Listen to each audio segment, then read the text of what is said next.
There were many fully armed soldiers and a high-ranking lieutenant at the military region's entrance. However, all of them stood ramrod straight, not moving a muscle. The lieutenant did not take any action. Instead, he walked off to the side and made a phone call quietly. In a hushed voice, he said, "Sir, I've thrown Lex Callahan out, but the Black Dragon's car is here. The Callahans are blocking his way. They don't seem to know James's true identity. What should I do now? Just do your job. Ignore the rest." "Yes, sir." After speaking to the Blind King, he continued to wait at the entrance. He did not check the invitations either. In the face of the Callahans' insults, James was speechless. "What is it to you if I drive in?" He wound down the window and craned his head out, looking at the scowling Callahans. Some of them had even climbed onto the bonnet. In a resigned tone, he said, "Hey, what are you doing? Just because you can't get in doesn't mean that I can't get in. Where's the rule that says no one can drive in?" Just then, a car approached. Ads by PubFuture. The license plate was CAN 00001. As soon as they saw the car, the Callahans stood aside. The soldiers at the entrance saluted and allowed the car to pass. Seeing this, James pointed to the car, saying, "See. That's a car." "James, are you stupid?" Sitting on the bonnet, Tommy shouted viciously. "That's the mayor's car. Who do you think you are? Get out now." Gladys was slightly shaken. Quietly, she asked, "James, are you sure this will work?" Confidently, James said, "Don't worry, Mom. I'll make you proud. I promise we'll be able to drive in. If I fail, I'll divorce Thea." "How dare you," Thea bit out. Gladys regained her confidence. Looking at all the Callahans, Gladys pinned her gaze on Lex, looking pale. Smiling, she said, "Dad, did you get thrown out? Didn't the Oswalds help us get an invitation? What's going on? If you've been barred, get into James's car. Let James take you in." "Piece of trash. What an embarrassment," Lex fumed. "From now on, Benjamin and his family have nothing to do with the Callahans. Make way, all of you. Let them do whatever they want." The Callahans finally stepped aside. Ads by PubFuture. All of them looked at James, Thea, and Gladys mockingly. They looked like they were watching a clownfest. James approached the entrance. As soon as they saw the car, everyone at the entrance stood up straight, saluting neatly. James wound down his window and looked at the lieutenant. Smiling, he asked, "You there?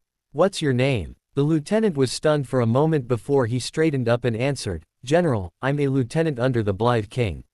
My name is Daniel Highsmith." "Daniel Highsmith, E.H. Very well. You're excellent at your job. I'll say some nice things about you to the Blind King. You'll get promoted soon enough." "Thank you, sir." Everyone was shocked, including the Callahans. James drove right into the military region with everyone watching. Lex came to his senses, trying to catch up with them. He shouted as he ran, "James, wait for me. Wait for me." However, he ran too quickly, causing him to slip and fall. By the time he got up, James's car had completely disappeared. He wanted to follow James, but the soldiers blocked him. "What are you doing? Do you know who that was?" "That's my grandson-in-law." Lex straightened up. "Throw him out," Daniel said again. Lex got thrown out once more. James drove into the military region with several witnesses watching him. The Callahans were full of regret.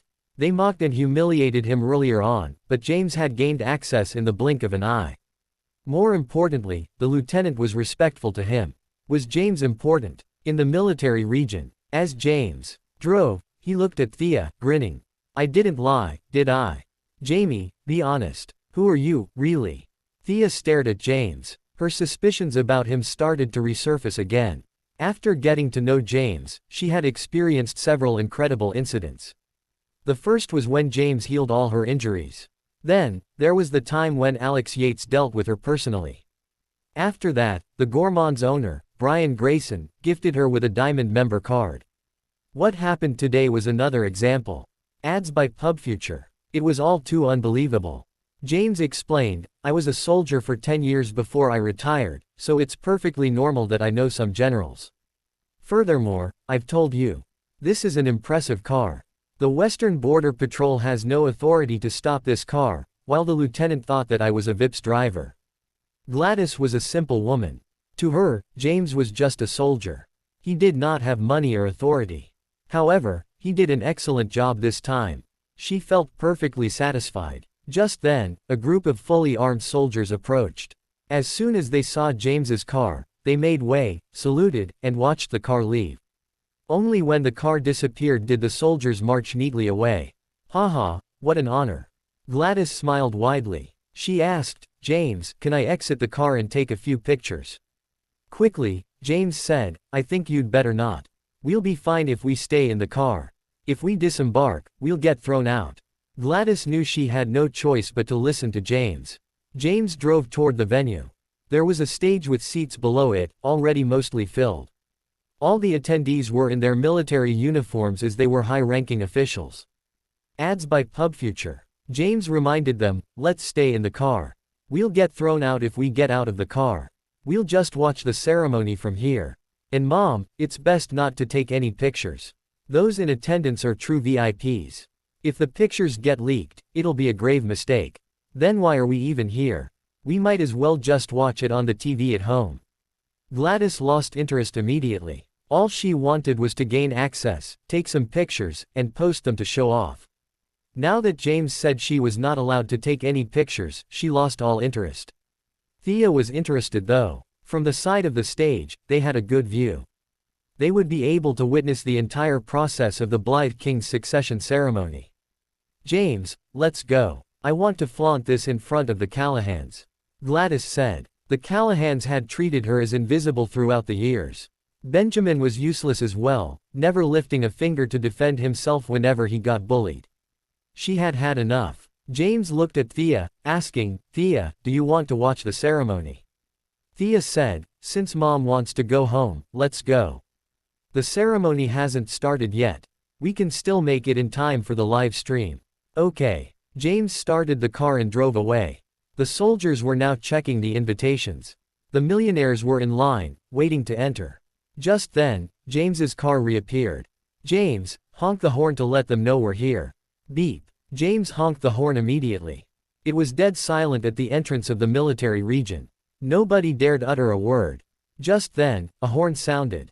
Everyone turned to look. Everyone's expression brightened again. Why were they leaving? The soldiers and lieutenant at the entrance straightened up and saluted. Good day, sir. As one, their voices were bright and resounding. Gladys wound her window down and stuck her head out again. Poorly concealed excitement and pride were written all over her face. As the car approached, the moguls queuing up parted and gave way. Gladys even craned her head and waved to the soldiers on either side. Good job, boys. Good job. With her mannerisms, she resembled an officer. The car exited the military region. Ads by PubFuture. It stopped in front of the Callahans, who were still at the entrance. Gladys opened the door and stepped out of the car. She held her head high, glowing with pride. Beaming brilliantly, she said, Dad, let's go home. I've seen what's in there. There's nothing much. All the Callahans looked ashen, their expressions muted. No one said anything. They knew that Gladys was showing off. Gladys glanced at Megan, noticing that Coulson was not with her. In honeyed tones, she said, Megan, where's your boyfriend? Where's Coulson? Didn't he get us an invitation? Was the invitation a counterfeit? The Oswalds can't even compare with my son-in-law, who's trash. Megan turned pale, grinding her teeth. She had no response to Gladys' jibe. Gladys was overjoyed seeing Megan's expression. Take all the credit for my son-in-law then. I bet you're regretting it now. Dad, what's wrong? You don't look so good. Why don't you get into the lunar shine and take a breather? It doesn't have AC though.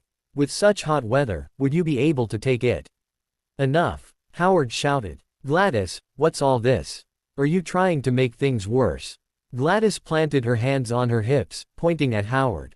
What are you shouting about? Just because you're the eldest son and have the most power, you belittle us constantly. Just because you live in the villa with Dad, you say whatever you want. My son-in-law got us the invitation, but you claimed the credit for yourself. How dare you insult Thea and our family after that? Gladys had hated them for a long time. Ads by PubFuture. James is just a soldier. He has no money or power, but so what? As a soldier, he has comrades and superiors too. Let me tell you something. James called his superior because you claimed his credit as your own. His superior informed the Western Border Patrol to invalidate the Callahan's invitation. Gladys felt so much better after saying all that. Now, she did not even care if Lex got angry and revoked their remaining shares. She understood Howard and his family all too well. With them in the picture, Benjamin's shares would not belong to him for a long time anyway. They would have been revoked in no time. The Callahans were speechless. They had nothing to say. Lex, on the other hand, finally realized that everything James said was true. He had promised to get them an invitation. He kept his word. I'm a fool. I'm a fool. Lex smacked his forehead regretfully. Megan approached Lex, supporting him. She said, "Grandfather, calm down. She's just spouting nonsense." "Exactly," Tommy said. "Coulson got us the invitation with the Oswald name. All we did was anger the higher authorities with our lavish display. Gladys is taking this opportunity to sow discord. She's just unhappy that some of her shares were revoked." The Callahans chimed in one after another, hurling insults at Gladys. "Gladys, you've crossed the line. Apologize to Dad at once." Gladys looked dismissive. "Apologize. He has cast us out of the family. We're no longer part of the Callahans. Why should I apologize? I'm telling you now, I don't even want the shares anymore. If you want it, take it. I'll live my best life even after leaving the family." Gladys had had enough over the years. This was her final stand. She ignored Lex completely. He was just a power-hungry, stubborn old fool. She got into the car as soon as she finished speaking. "James, let's enter the military region once more to take a turn." "No, a few more turns. I want Lex to regret casting us out of the family." James did not expect that he would one day end up as someone else's driver. However, he felt like whatever Gladys was doing was cathartic, even for him. He drove into the military region once more. He went in and came out, repeating the cycle a few times. The Callahans turned pale, their anger written all over their faces. The other moguls enjoyed the show. Daniel looked resigned. James was the Black Dragon. Why was he behaving like a nobody who had never been exposed to anything? How embarrassing would it be if word about his actions got back to the capital? However, James felt great. His days now were free and easy. James exited again. Just as he was about to enter, Thea stopped him. "Jamie, that's enough. You're holding up the line." Ads by PubFuture. James turned around to look at Gladys. He asked, "Are you satisfied yet, Mom?" "Haha. Yes, absolutely." Gladys was grinning from ear to ear. That felt good. It was the proudest she had felt in years. All the millionaires from the 5 regions were looking at her.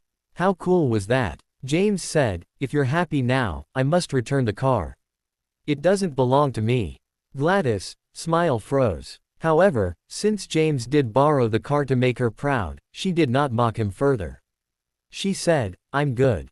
Let's go." "Got it." James drove away with the Callahans and the moguls from the 5 regions watching him. After dropping Thea and Gladys at home, he headed to the House of Royals. He parked the car before taking a cab to the Callahans. Ads by PubFuture. Before he could enter, he heard Gladys' laughter. "Haha, it was hilarious. You didn't see the Callahans. They looked like they had egg on their faces. It was so funny." "Mom, James messed up. Are you going to make the same mistake?" David said angrily. "How could you say that about Grandfather? It wasn't easy for us to get the shares. Now, Grandfather must be so angry. He'll definitely revoke the rest of the shares now. So be it." Gladys did not care at all. The old man has never treated Benjamin well, thinking that he's useless. Furthermore, with Howard whispering into the old man's ear, he would have revoked our shares anyway. Gladys knew each and every member of the Callahan family well enough. "Mom, why? We're talking about money here. Why are we rejecting money?" Alyssa looked unhappy as well. It was almost the end of the month. When the dividends came in, they would only get 5%, but it was better than nothing. Now, it was all gone. The door was open. James walked in. "James, you're home. Come, sit." Gladys greeted him warmly. She had let it go. So what if she had no shares? She still had some savings. She planned to set a clinic up for James. Based on his skills, he would still be able to make a living. David and Alyssa looked murderous. Their eyes looked like laser beams. "Jamie." Thea moved slightly, making room for James. "James, I've thought about it. I've got more than $2 million. Thea gave it to me previously. Let's set up a clinic and a pharmacy. We can make a living that way. It's better than bowing down to the Callahans all the time. And Benjamin, quit your job at Eternality. I refuse to believe we'd starve just because we left the family. James glanced at Gladys. He did not think much about his mother-in-law. To him, she was just a woman who coveted wealth and nothing else. Now, James wondered if Gladys was a product of her circumstances. James nodded, saying, setting up a clinic is easy. However, I think we should wait. I heard that the trade center in the city would be looking for foreign investors. We can set up a clinic there. Smack. Gladys smacked him on the head. Do you know what sort of place the trade center is?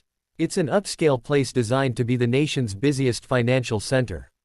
Are you crazy? How are we supposed to set up a clinic there? The rental fee would be sky high, not to mention all the expenses. James touched his head ruefully.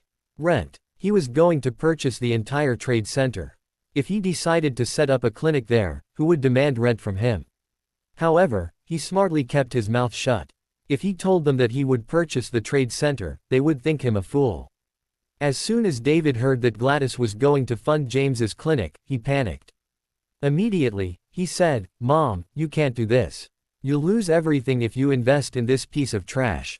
You promised me a new car with the money. How could you do this to me?" Ads by PubFuture. Mom, our wedding anniversary is coming up. What about the dress you promised me? That's enough, Gladys scolded.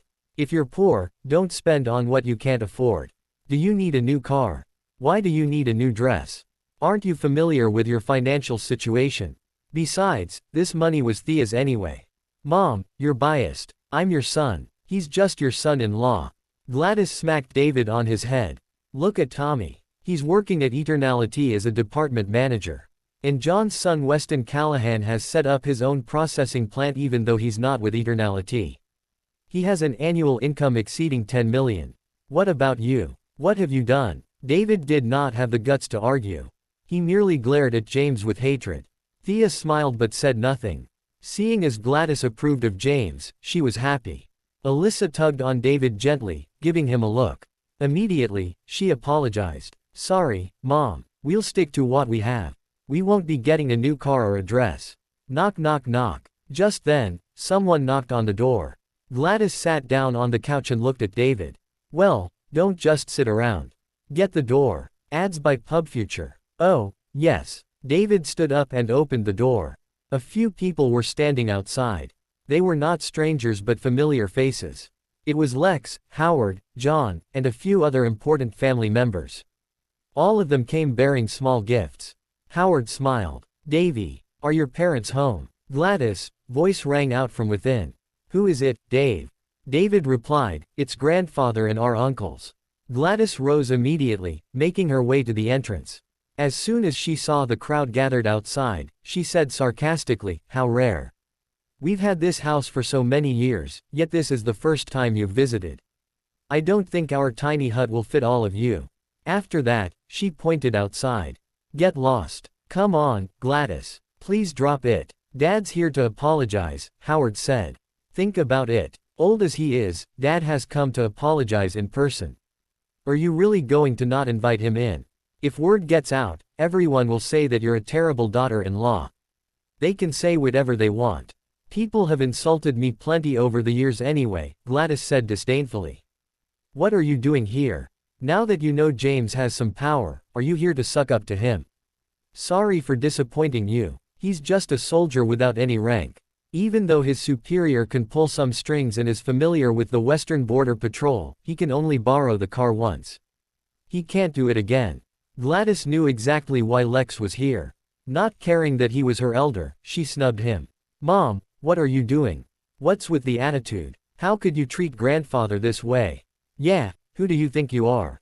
Kneel and apologize to grandfather now.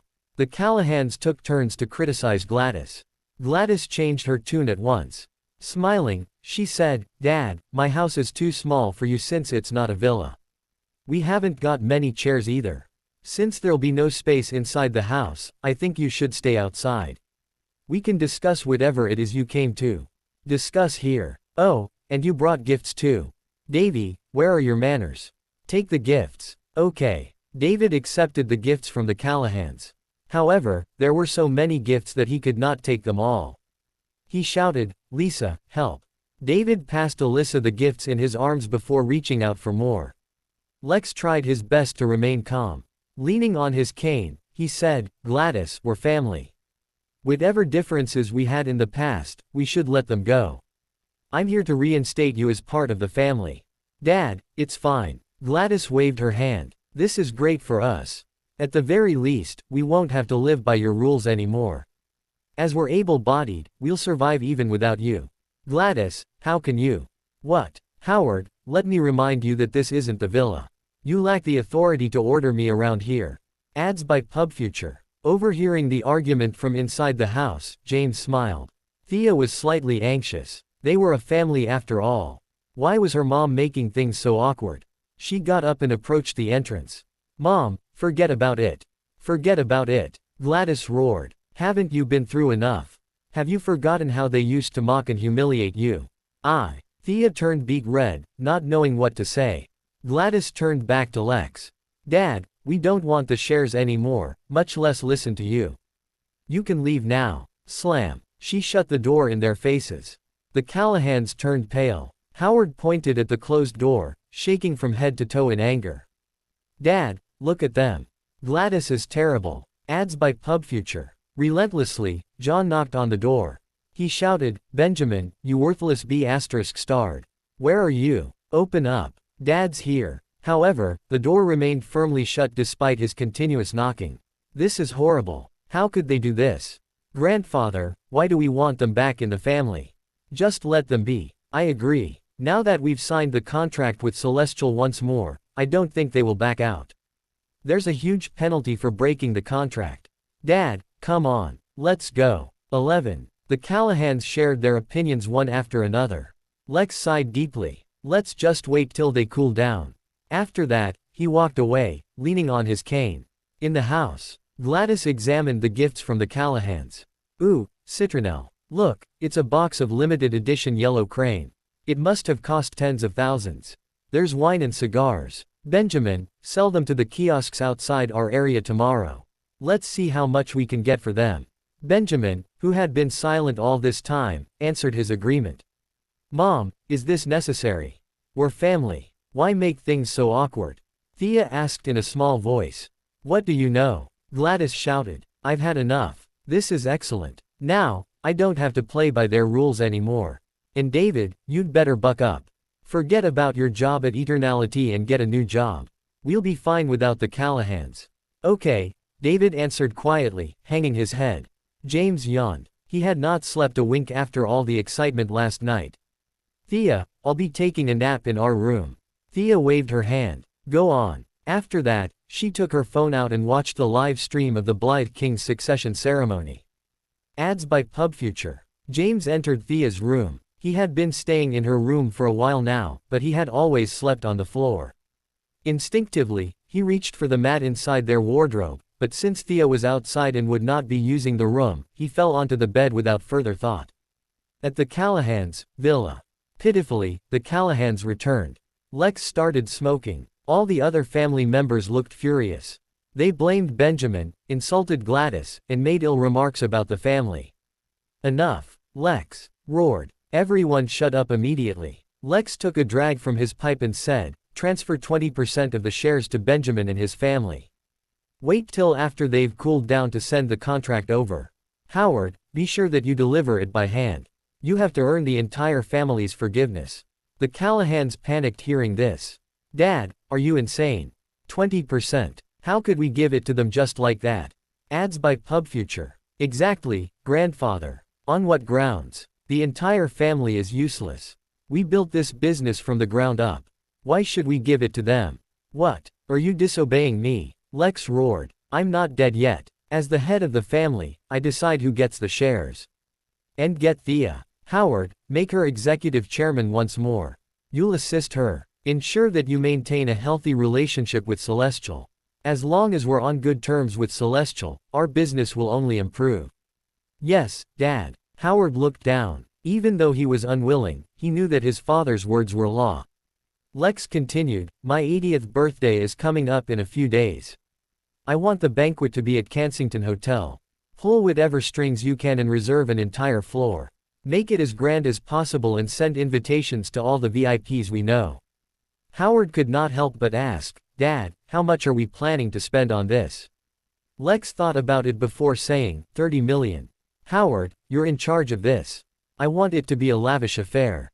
Kensington should know that we're not some second-rate family, but a true upper-class family.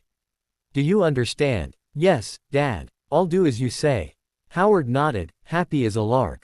With $30 million available for the banquet, he could sneak a few million into his own account. No one would be the wiser. All right, that's all. Lex waved an arm, getting to his feet and heading upstairs. After he left, the rest of the Callahans came together. Quietly, John said, Bro, with Dad giving Benjamin 20% of the shares and making Thea executive chairman, I think he's grooming her to be his heir. Howard glanced at him. What are you saying, John? John said, I'm worried for you, bro. As the eldest son, you should be the heir. At Dad's age, he hasn't got much time left. If he dies, won't all our assets go to Thea? Howard waved his hand, saying, John, this is Dad's decision to make. We should support him instead of going against him.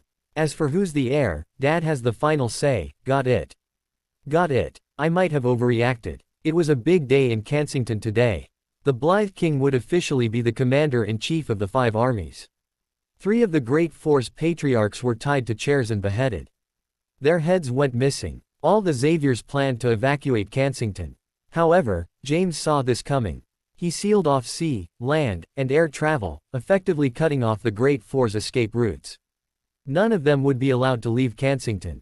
After the Blythe King's succession ceremony, an official announcement was made to explain the murders. Choosing a prisoner on death row, the authorities put the ghost mask James used on him. They then executed him publicly by shooting. They covered up the matter temporarily. Among the Great Four, the Xaviers were completely destroyed. They would never be able to make a comeback ever again. The other 3 families had only lost their patriarchs, but they were still on edge. Reaching out to all their connections, they tried their best to figure out who they had wronged. Some predicted that it was the Blythe King's doing. It was a warning that he was coming after them. Rumors were rife. Ads by PubFuture. James, on the other hand, was sleeping soundly at Thea's. He slept through the morning. Till afternoon. At about 2 o'clock in the afternoon, Thea entered her room. She saw James splayed across the bed. It was colder in the room. She was worried that James would catch a cold, so she went to him and covered him with the blanket. Instantly, James flipped over, grabbing Thea by the neck with lightning speed. Ah! Thea's scream alerted him. He released her immediately. Apologetically, he said, I'm sorry, Thea. Thea rubbed her neck, which had turned red.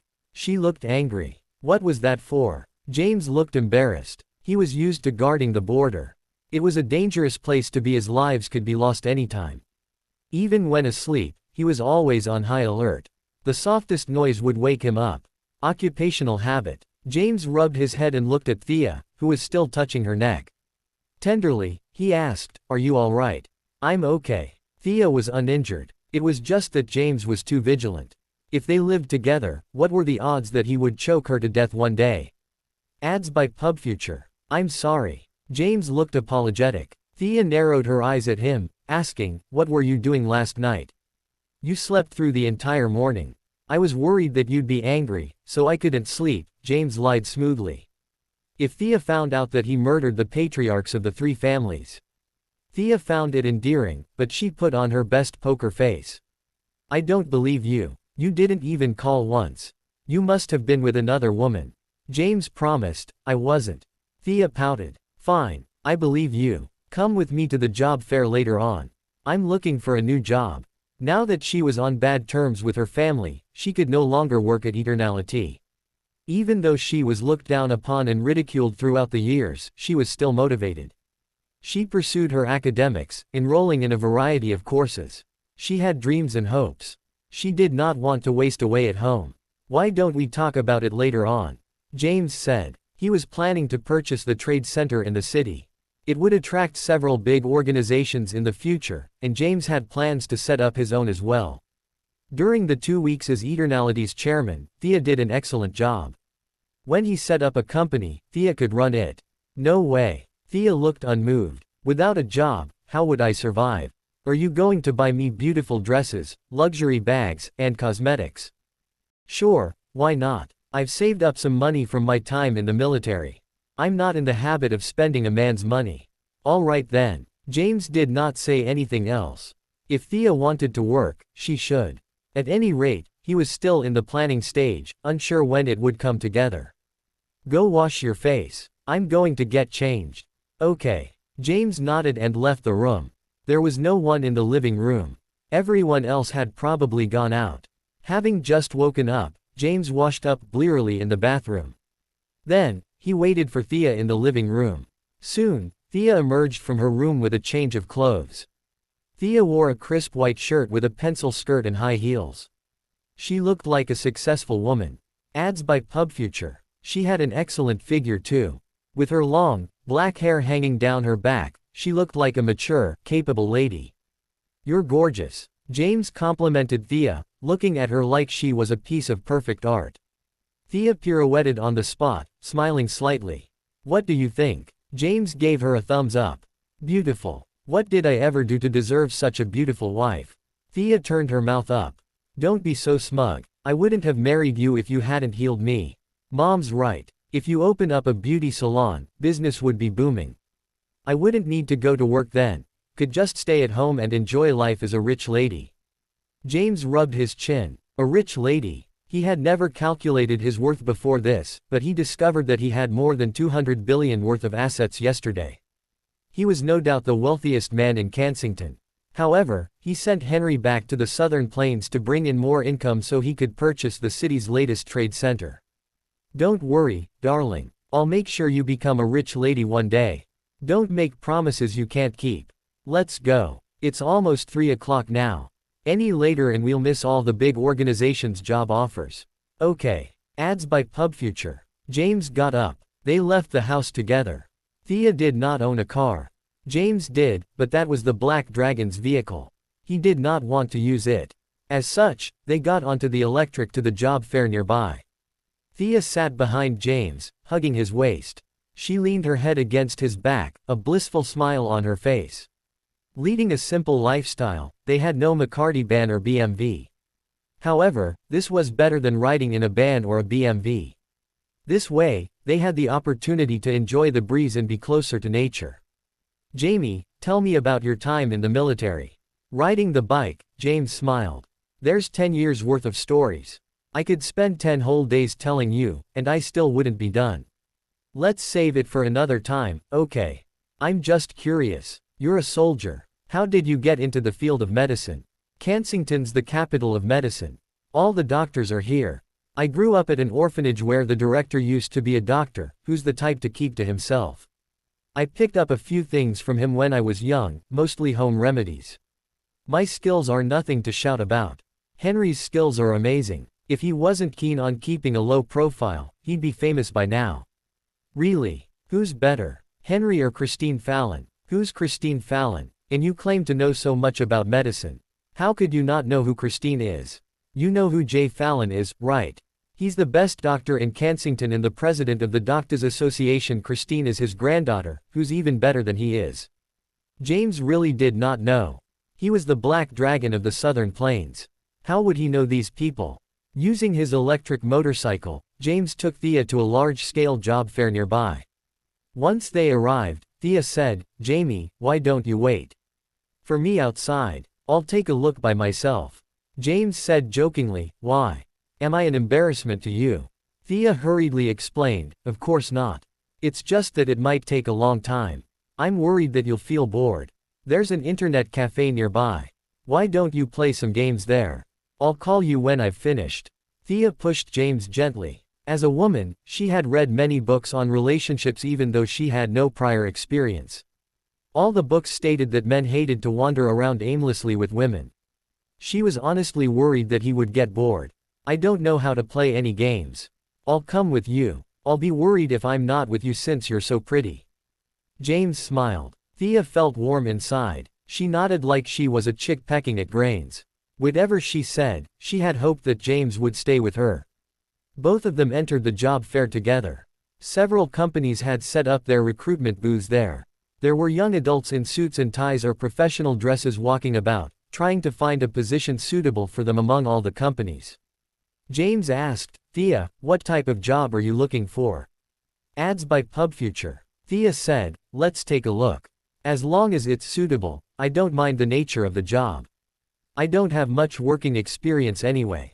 As long as the company hires me, I don't mind starting at an entry-level position. I'll take it as a learning experience. Besides, I'm confident in my abilities. I believe I'll get promoted soon enough no matter where I am. Why don't you call Alex and ask him for a job at Celestial?" "Oh no. He's a busy, important man. He won't have time for me." Thea shook her head slightly. "You saved his life, but he's no longer indebted to you.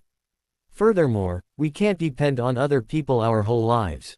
We should fight for what we want on our own." James was satisfied with Thea's reply. He was lucky to have such an intellectual wife like Thea. "Darling, we've got our marriage certificate, but we haven't had our wedding ceremony yet. Let's pick an auspicious day and have a wedding ceremony. I promise you'll be the happiest bride on earth. Our wedding ceremony will be grand. There's no rush." Thea waved a hand. "Let's work hard for a few years and get a house. Then we'll talk about the ceremony." James did not say anything else. Just then, Thea spotted a company that was recruiting. There was a suitable position for her. It was the position of a fashion designer. She had been interested in beauty and aesthetics since she was young. However, the accident 10 years ago caused her disfigurement, and she became the ugliest woman in Kensington. One always craved the unattainable, and Thea hungered for beauty above all else. As such, she majored in fashion design at university. She loved discovering the beauty in everything and designing pretty clothes to compensate for her flaws. Ads by PubFuture. Besides fashion design, she had also dabbled in sales, accounting, finance, and marketing. Throughout the past 10 years, she learned as much as she could. However, among everything she tried her hand at, she was most passionate about fashion design. She grabbed James's arm, pointing ahead. "Jamie, that's Ella Corporation. Saul under them is a luxury brand well known globally. I'm thinking of being a fashion designer at Ella Corporation." Thea looked excited. She was bouncing on her feet. When she was ugly, she searched for beauty in everything subconsciously. She was intimately familiar with these fashion companies and brands. "Go for it. I have faith that you'll get the job." "Okay." Thea nodded and took a deep breath, willing herself to calm down. After that, she approached Ella Corporation's recruitment area. Ella Corporation was a large, international company. All the other companies only had one table for their recruitment, but Ella Corporation had a whole setup complete with a facade. There was a long queue at the entrance. Everyone was waiting to hand in his or her resume and get interviewed. Self-consciously, Thea stood in line. After more than an hour, it was finally her turn. There was a man in his 30s sitting on a chair. Wearing a suit and tie, he was busy organizing information, wanting nothing more than to go home. Even as he heard footsteps approaching, he did not look up. He said, "Please place your resume on the table and await further notice. Someone will be in touch to arrange for an interview at the office if you get through the initial screening." Thea placed her resume on the table. Just then, the man raised his head. Seeing Thea, he was surprised. "Hold on. Thea was about to leave after handing in her resume, but she stopped and looked at the recruiting manager of Ella Corporation. She asked, "Is there anything else?" Hank Wilson stared at Thea, giving her a once-over. His expression turned greedy. He had never seen a more beautiful woman. Hank pointed to the chair, saying, "Take a seat. Let's talk." "Okay." Thea sat. "Which position are you applying for?" "I'm applying for the position of fashion designer. Do you have any related work experience?" Ads by PubFuture. "No." Hank frowned, saying, "Sweetheart, this won't do. Do you know who we are and what our designers represent?" As he spoke, he leafed through her resume. "You graduated from a second-rate local fashion design academy and you don't have any experience yet." He shook his head slightly. "Do you know? Everyone applying for this job is an international graduate from a top university. Furthermore, they have years of experience, having worked at several well-known companies.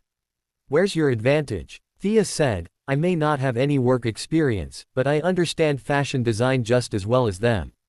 Please give me a chance and grant me an interview in person. I'll bring my sketches along. Hank rubbed his chin and studied Thea.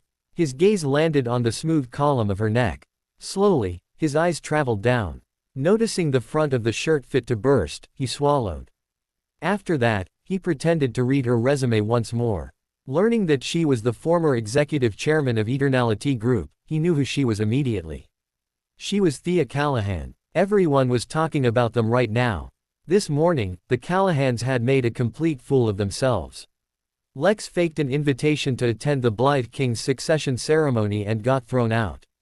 The Callahans, son-in-law James borrowed a special car for the occasion, which seemed cool. Ads by PubFuture. However, news spread fast. The car belonged to someone important. He was not around at the moment. James's superior happened to know the driver of this person, so he pulled some strings and lent the car to James. Everyone said that as soon as the important person returned, all those involved would be dead, including the driver, James's superior, and James himself. James must have had steel balls to pull off this stunt. Thea Callahan, right. To be frank, you're suitable for the job. How about this? Let's meet tonight. I'll share some insider tips about the interview with you. Oh, actually, we don't have to wait. I'm almost done here. Let's go somewhere to talk about this in detail. Sure. Thea was overjoyed. Quickly, she said, thank you so much. Don't mention it. I'm indebted to the Callahans. Since you're part of the family, I'll help you. Let's talk in private. I'll tell you everything you need to know about the interview and ensure that the job is yours. Hank started lying his *SS off. Most importantly, he had to get Thea to a hotel. Once they were there, Thea would be his to do as he pleased. Thea believed every single word Hank said. She honestly thought that the Callahans had helped him once, and now he was going to repay her. James squatted outside Ella Corporation's recruitment booth, smoking away. Just then, he felt a wave of murderous intent wash over him. Instantly alert, he studied the crowd, his gaze landing on one person in particular. It's her. James frowned. Why is she in Kensington? Since Thea was not done yet, he only hesitated for a second before tailing the woman. It was time to go home. Hank told the other applicants to return the next day. After that, he packed his things and said, Thea, why don't we go back to my place? There's nobody at home. I can explain everything in great detail. Huh. Thea was stunned. Your place. Seeing Thea's shocked expression, Hank amended his statement quickly. My place is nearer, so it's more convenient. If you're uncomfortable with that, we can go to my office instead. Hank was the human resources manager at Ella Corporation. As he was in charge of recruiting, he had his own office. There was a couch in his office, which would work just as well as a bed. He had thought it through. He would get Thea into bed by hook or by crook. After all, the media labeled her the most beautiful woman in Kensington. He got excited just thinking about her hot body and her pretty face. Thea breathed a sigh of relief when she heard that they would be going to his office. Quickly, she said, thank you, sir. Don't mention it. Just call me Hank. He grabbed Thea's hand. Thea avoided him. Generously, Hank said, my apologies. I thought of you as my little sister. With so many people out there, I just wanted to make sure that you'd be safe. Ads by PubFuture. Thea touched her hair, smiling. Don't worry about it. Hank showed her out. Let's go. Thea exited first. When she did not see James, she was confused, giving him a call. He did not pick up. She frowned and muttered, where did he go?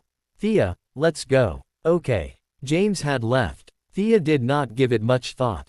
Maybe he got tired of waiting and left early. She sent James a voice message instead. Jamie, I'll be at Ella Corporation to talk about an interview. You can go home first. Once she sent the message, she glanced at Hank. He was staring at her greedily. She frowned as she took in his expression. Hank tried to cover it up, smiling. Sorry, Thea. You're just so beautiful that I can't help but envision you in different outfits. I wonder what you'd look best in. He was thinking about outfits, fantasizing about what kind of lingerie Thea would look most sexy in. Ads by PubFuture. Hank's words piqued Thea's interest. It seemed like Hank was someone who appreciated the beauty in things and was well versed in fashion design. No worries. It looks like you're familiar with all things fashion. I might have to learn a thing or two from you. Hank felt like he was walking on air. He was just a guy in human resources. How would he know anything about fashion design? However, he said proudly, I know all there is to fashion design. Let's go to my office where we can share our ideas. This way, please. I'll drive us there. As a manager at Ella, I don't earn much. Only about $50,000. The year-end bonus is higher, so I could still afford a luxury car. He intended to flaunt his wealth. Thea smiled. That's so impressive. You've achieved so much at such a young age. You have got to teach me your ways. Haha, we'll talk about it later. Hank laughed. Thea went with Hank to Ella Corporation. As James was waiting for Thea outside, he felt a wave of murderous intent, noticing a familiar person in the crowd. Quickly, he put his phone on silent mode, following the person. The person left the job fair, heading toward a mall just behind.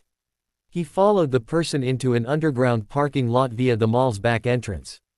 It was a woman he was following. The woman looked to be around 25 or 26 years old. She was a vision in a black leather jacket and black leather pants with long, black hair flowing down her back. Her clothes showed off her lithe figure. Once she arrived at the underground parking lot, she stood in a corner and looked around, as if she was looking for something. Subtly, she reached behind her back, producing an exquisite pistol. At that moment, she turned around suddenly and aimed it right at James.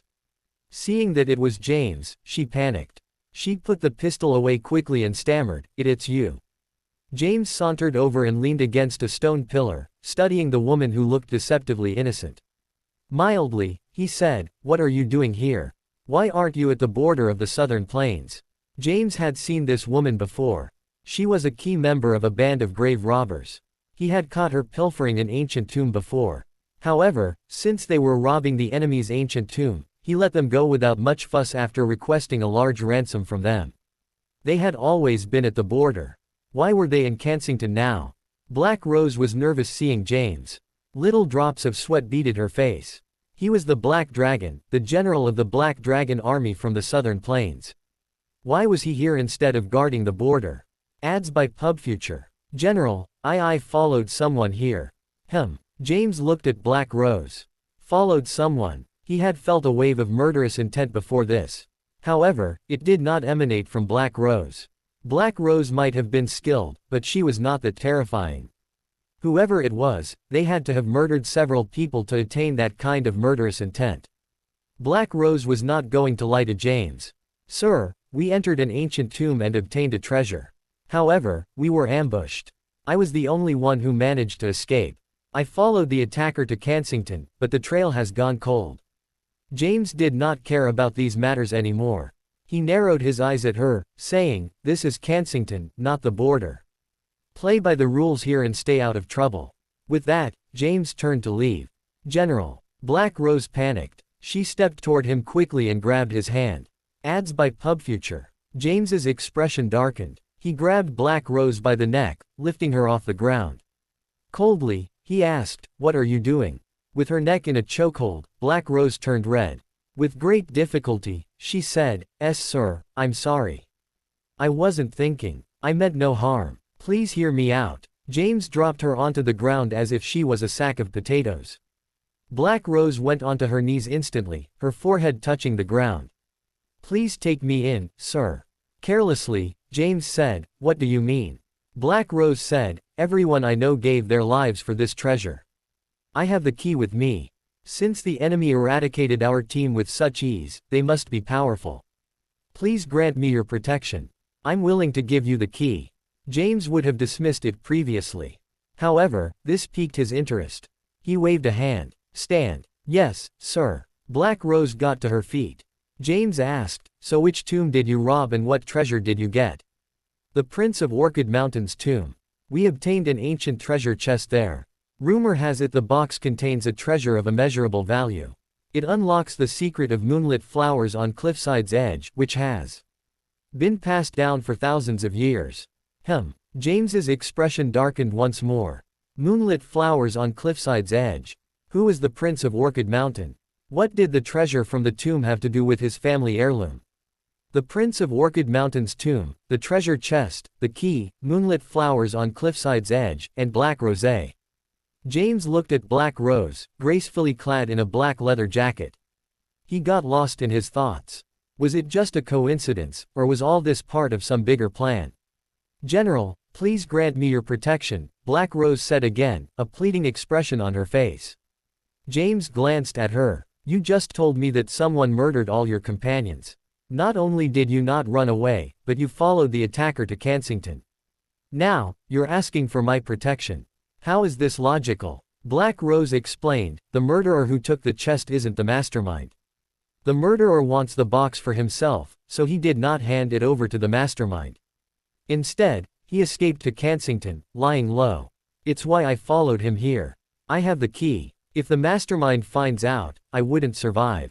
Who's the mastermind? Black Rose shook her head. I'm not sure. I never dealt with them. It was always my eldest brother, but he's dead now. Who's the murderer? I don't know either. It was pure chaos in the tomb. I was heavily injured, and it was dark. I didn't manage to get a good look as I was trying to survive. James held his hand out. And the key. Black Rose reached behind, giving him a key she fished out from her pocket. Ads by PubFuture. James studied it. It was small and utterly normal. It looked like any other key. Is this it? Yes. This is the key to the treasure chest. The chest is unique. Nothing can unlock it save for this key, not even with the latest technology. James kept the key, saying, go to Common Clinic and look for Henry. Stay with him. Henry's currently at the Southern Plains, so drop by after a few days. James turned to leave once more. He did not want to get involved. However, since this had something to do with moonlit flowers on Cliffside's edge, he had no choice. Moonlit flowers on Cliffside's edge was his family heirloom. Yet he knew nothing about the painting. All he knew was that the painting had been around for years, famous in the world of antiquities.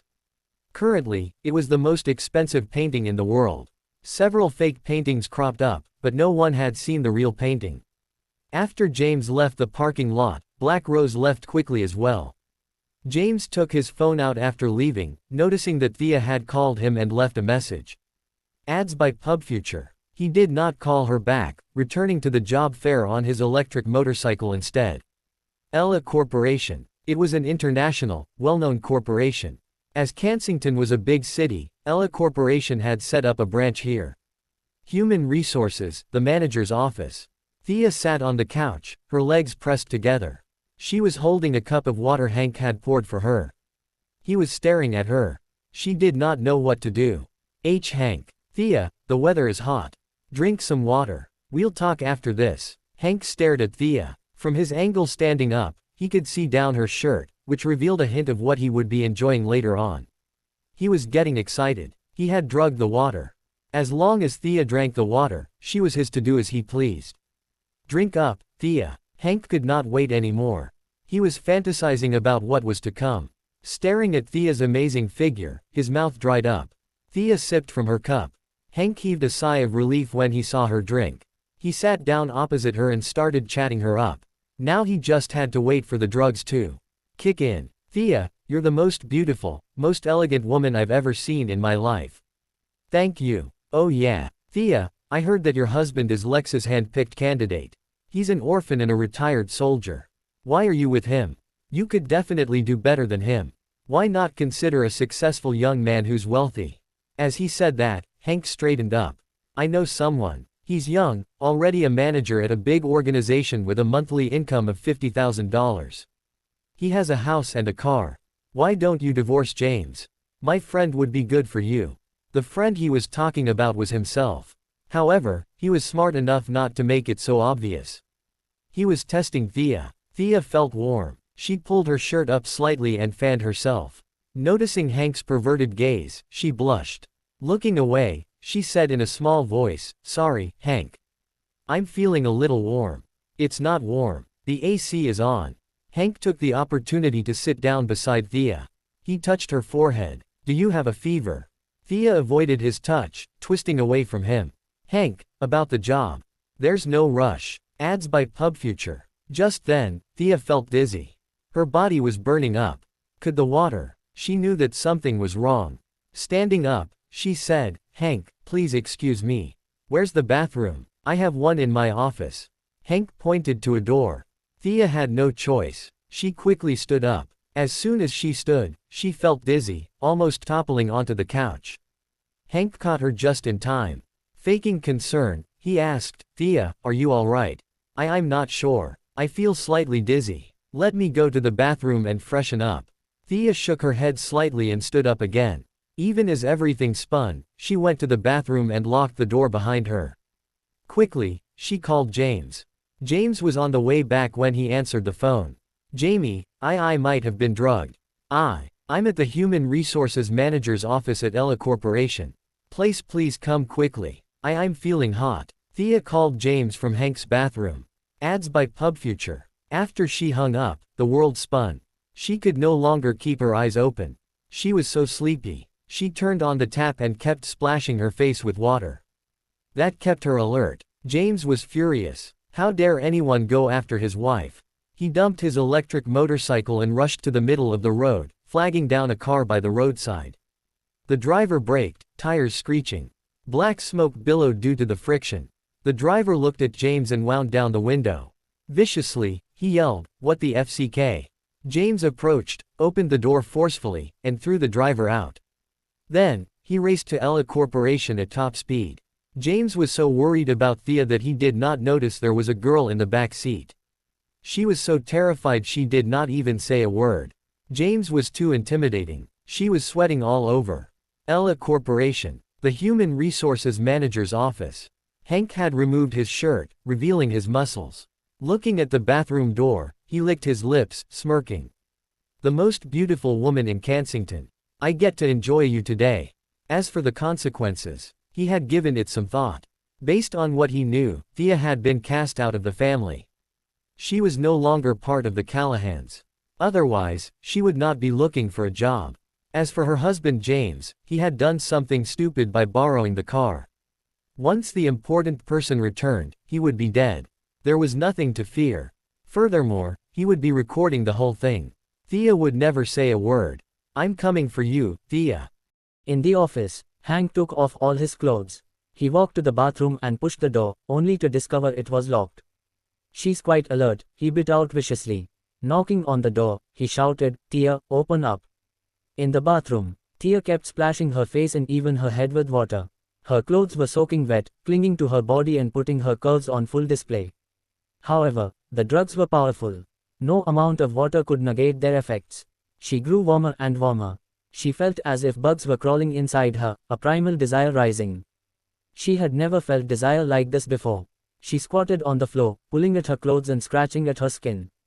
Outside the door, Hank's voice rang out. Come on, Thea, open up. You want it, don't you? I'll make you feel better if you open the door. Hank kept teasing her from the outside. Thea still had her wits about her. She knew that she could not give in. She had a husband. Her husband was James. She would never give herself to anyone else except James. Ads by PubFuture. She sat on the floor, her face as red as a tomato.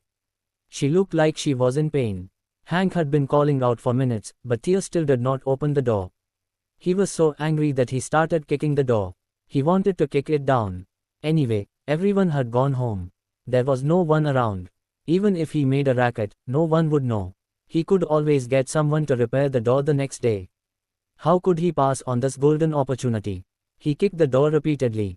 Once, twice, thrice. Every kick sent Thea's heart judding. After a few minutes, he finally managed to kick the door down.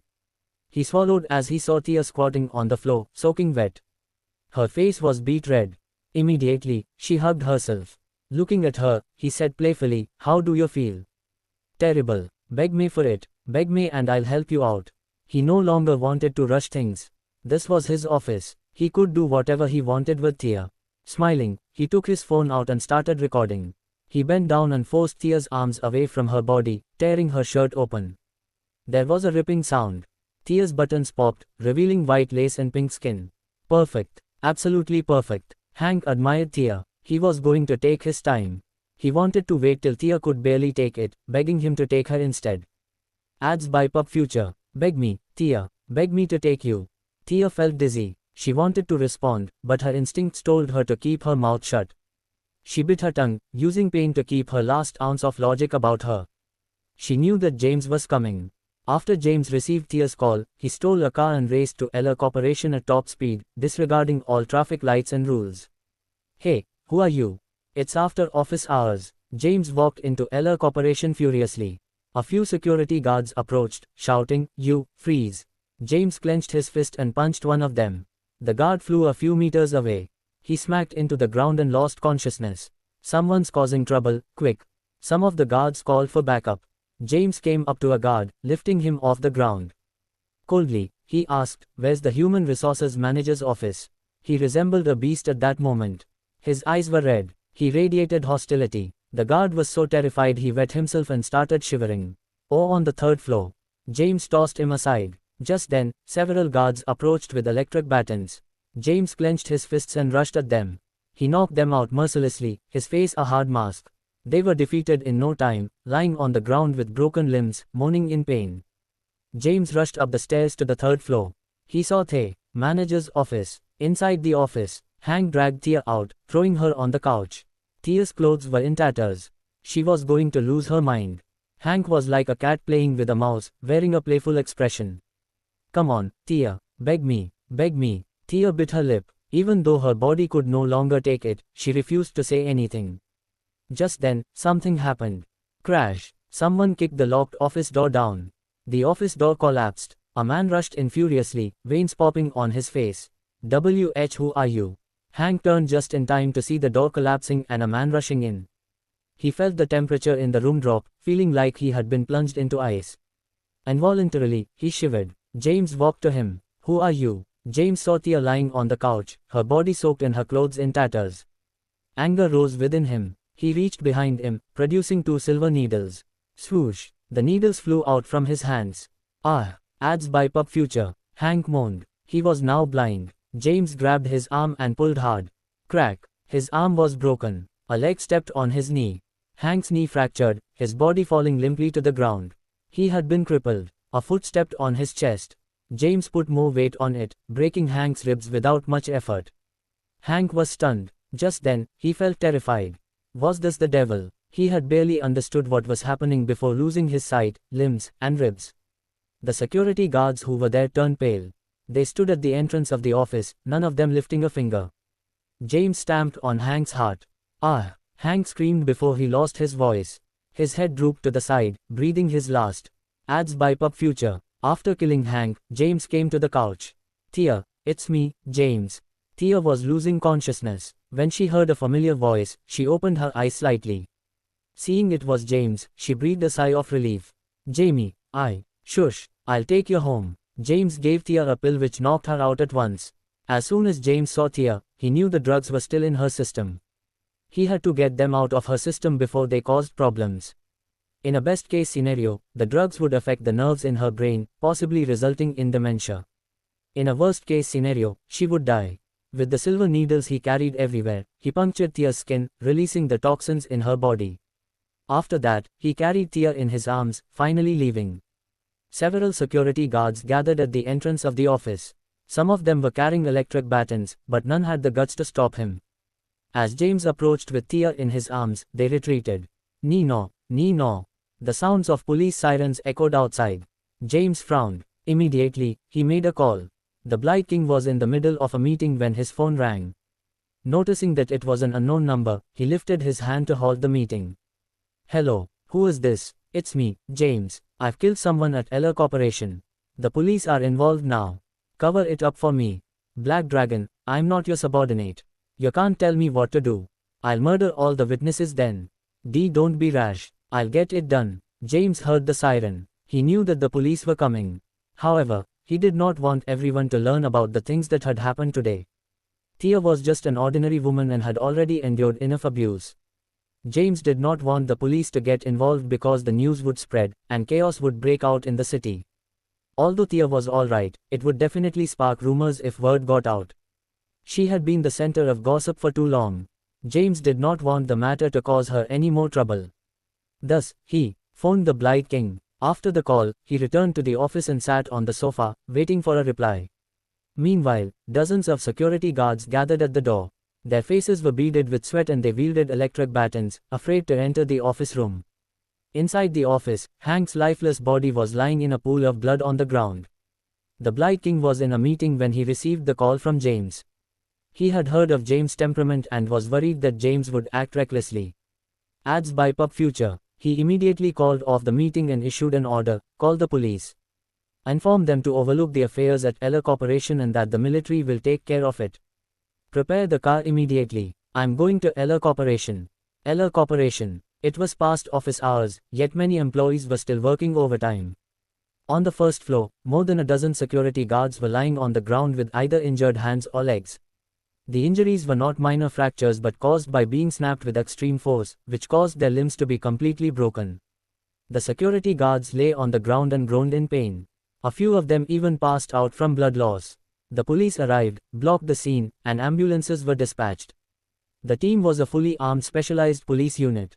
Upon seeing such a bloody scene, they were highly vigilant as they began to inquire about the situation. After learning that the perpetrator was still inside the building, they hurriedly strategized. Suddenly, the team's captain received a phone call from the higher-ups, informing him not to intervene in the issue at Eller Corporation and that the military would be taking over. Soon, military vehicles appeared outside Eller Corporation. Dozens of jeeps approached the building, and thousands of fully armed military soldiers appeared.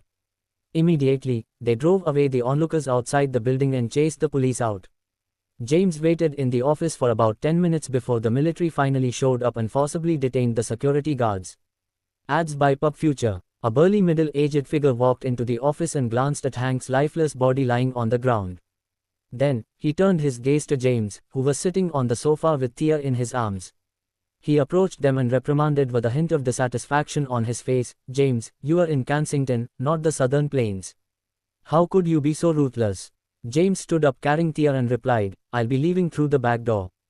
Arrange for a car to send me back safely. I don't want any word to spread about what happened here today, so you better handle the people who saw me properly." James turned around and left. The Blight King was frustrated. He was the dignified commander of the Western Border and was recently promoted to the commander-in-chief of the 5 armies, but he was being ordered around by James. However, he truly hoped that James would not cause any more trouble. "Hold on." James, who was carrying Thea, turned around and glanced at the Blight King, who wore a military uniform with 5 stars on his shoulder. "What? Is there anything else?" he said reluctantly. "Please don't cause any more trouble. After all, this sort of stuff falls under my jurisdiction. Don't make it difficult for me. I'm begging you, all right. An eye for an eye and a tooth for a tooth." James turned around and left. James feared no one, and he despised the laws, which infuriated the Blight King, but he was helpless against him. He had no authority to arrest James even if the latter committed a heinous crime unless the highest commander gave the order. He took a deep breath and instructed, "Send a car to the back door and take him back." "Understood." The Blight King's subordinates immediately went to make arrangements. Afterward, he instructed again, "Take all the surveillance camera footage within Eller Corporation. Comfort the families of those who James maimed, and give them whatever they need, whether it's treatment or compensation. Detain all the security guards who saw James here today and get them to sign a non-disclosure agreement. Everything they saw today better be taken to their graves. Otherwise, I'll ensure they are held accountable if any word of today gets out. Also, announce to the public that it was a joint exercise between the military and police forces." The Blight King made quick arrangements to take care of the matter. As for the deceased Hank, he had sent someone to investigate his identity but later found that he was from the Wilsons, one of the Great Four of Kensington. He sent personnel to inform the Wilsons personally, telling the family that he admired Hank and had recruited him for secret training as a special agent. Thus, Hank would not be able to return home for a short period. In reality, his body was secretly taken to be cremated. James arrived home in the car prepared by the Blight King. Everyone had gone out, and no one was at home. He carried Thea, who was asleep, to bed. Seeing that her clothes were soaked, a slight frown formed on his face. After an idle moment, he went to the closet and took out a dress. Ads by Pub Future. He walked to the bed again and changed Thea's clothes. He was the legendary Dragon General of the Southern Plains and had never dressed a woman before. With his hands in a flurry, it took him nearly 30 minutes to change Thea's clothes. To help Thea sleep peacefully, James massaged her corresponding acupressure point. Thea slept for several hours and only woke up in the evening. Getting up from bed, she rubbed her head. Remembering the previous events, her body trembled and she instinctively pulled on the quilt, shrinking into a corner. Then she realized that she was home, and she let out a sigh of relief. Tia, are you awake? The door opened, and James, who was dressed in an apron, walked into the room. I've made dinner. We can eat when Mom and Dad are back. James, Tia felt aggrieved and sobbed. James approached and sat beside the bed. Tia immediately leaped into his arms and cried out. Ads by Pub Future. Everything's alright. I arrived in time and nothing happened. The HR manager of Eller Corporation was arrested by the police and will probably be serving several years in prison. Hearing this, Tia sighed in relief. Fortunately, James arrived in time, or else the consequences would be disastrous. Still, thinking back about it scares me, thought Tia. Thank you, James. You have to be more cautious in the future. Men can't help but be mesmerized by your beauty. This won't do. I'll have to follow you everywhere from now on. Tia chuckled at James' words. My clothes. Did you change them? Tia looked down at the dress she was wearing. Yeah, including my underwear. James scratched his head with an embarrassed expression. You were soaking wet and I was worried you might catch a cold, so I changed them for you after we got home. I didn't see anything. I dressed you with my eyes closed. PFFT, stupid. I'm your wife. Why would you have to close your eyes? By the way, I only remember you breaking into the office but can't recall anything that happened after that. What happened? James was enchanted by Tia's smile. Her smile was like a blooming flower, so beautiful, so bright. What's the definition of an alluring smile? The answer is probably a smile like hers. James came back to his senses after a momentary daze. You were unconscious. When I arrived, I called the police and then the manager got arrested. James was worried that Tia would be traumatized by what had happened, so he calmly explained and comforted her. Tia was extremely relieved. She was glad she had read plenty of books and could use the knowledge to detect danger in advance. Otherwise, she could not imagine the consequences had she not realized it. Let's go eat, James urged Tia. She nodded her head obediently. James had already finished preparing the meal while Tia was asleep. The Callahans who went out had back just in time for dinner. Ads by Pub Future. They made a trip to the supermarket, and when they entered the house, they were discussing the joint exercise between the military and police forces. TSK, TSK. The scene was so grand. There were dozens of cars and it was extremely imposing. Gladys exclaimed as she remembered the scene with lingering fear. Tia, don't tell your parents about what happened. I'm scared they'll be worried, James whispered. All right, Tia nodded. Luckily nothing happened this time. Mom and Dad would be worried if I told them about it, thought Tia. Mom, what's so exciting? What exercise happened? Tia stood up and took the things that Gladys was holding. Just this afternoon, there was a joint exercise of the military and police forces outside Eller Corporation. A lot of people were dispatched there. I heard that even a higher-up like the Blight King showed up. It's a shame that I happened to arrive when they were leaving, so I didn't really get to see the grand appearance. Tia was taken aback. A joint exercise outside the Eller Corporation. Tia glanced at James. James shrugged and said, I've no idea about it. I didn't see any joint military-police exercise when I brought you back. Ads by Pub Future. Tia did not think much about it anymore. Mom, Dad, dinner is ready. We were waiting for you both to come home and eat together. The family entered the house. James immediately went to prepare the plates and utensils. During the meal, PFFT, are you trying to kill me, James? Don't you know that I've been feeling unwell recently and can't eat spicy food? Why did you add so much chili? Alyssa Myers spat out the food on the table and complained. Are you complaining that it's too spicy? Then why don't you cook? James kindly prepared the meal and waited for us to eat together, yet you were being picky. Gladys put down her utensils abruptly and scolded her. David hurriedly stopped Alyssa. Mom. Alyssa felt aggrieved and was about to burst out in tears. Her mother-in-law used to be very kind to her in the past, but now she was speaking for the son-in-law that married into their family. I'll be mindful not to add too much chili in the future, James apologized. He did not want to cause a stiff relationship between the family since it would trouble Tia. Go eat out if you think it's too spicy. Gladys picked up her utensil and put a piece of meat into James' plate with a smile on her face. James, I visited a few places and found a few nice locations with reasonable prices. We have enough money to open a clinic. We can use Tia to advertise our service. Even Tia was able to recover her beautiful appearance, so it'll definitely attract a lot of customers. We'll definitely have good business. James was very helpless as he was not interested in opening a clinic. When the clinic opens, those wealthy figures will definitely line up at the clinic. It'll make May extremely busy, thought James.